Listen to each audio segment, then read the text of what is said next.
My fellow Singaporeans, I've said before that the world is changing in ways that will disadvantage small open economies like Singapore.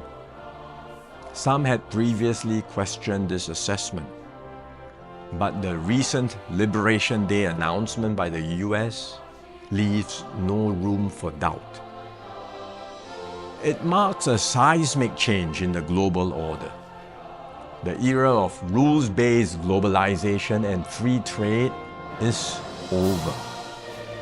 We are entering a new phase, one that is more arbitrary, protectionist, and dangerous. For decades, the US was the bedrock for the free market economies of the world. It championed free trade and led efforts to build a multilateral trading system, anchored by clear rules and norms, where countries could achieve win-win benefits through trade. This WTO system brought unprecedented stability and prosperity to the world, and to the US itself. To be clear, the system is not perfect.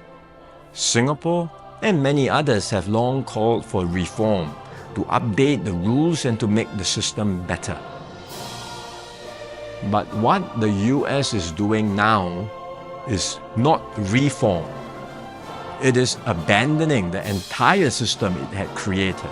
Its new approach of reciprocal tariffs, country by country, is a complete rejection of the WTO framework. The US has placed Singapore in the lowest base tier with a tariff of 10%. So the direct impact on us may be limited for now, but there are wider and more profound consequences. If other countries adopt the same approach as the US, abandoning the WTO and trading only on their own preferred terms country by country, it will spell trouble for all nations, especially small ones like Singapore. We risk being squeezed out, marginalized, and left behind. We can also expect a strong global response to America's tariffs. Singapore has decided not to impose retaliatory tariffs, but other countries may not exercise the same restraint.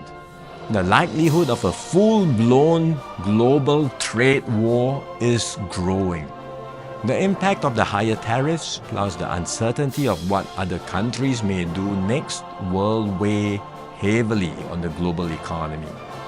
International trade and investments will suffer, and global growth will slow. Singapore will take a bigger hit than others because of our heavy reliance on trade. The last time the world experienced something like this was in the 1930s. Trade wars escalated into armed conflict and eventually the Second World War. No one can say how the current situation will unfold in the coming months or years. But we must be clear-eyed about the dangers that are building up in the world. Global institutions are getting weaker. International norms are eroding. More and more countries will act based on narrow self-interest and use force or pressure to get their way. This is the harsh reality of our world today. We will stay vigilant. We will build up our capabilities. We will strengthen our network of partnerships with like-minded countries.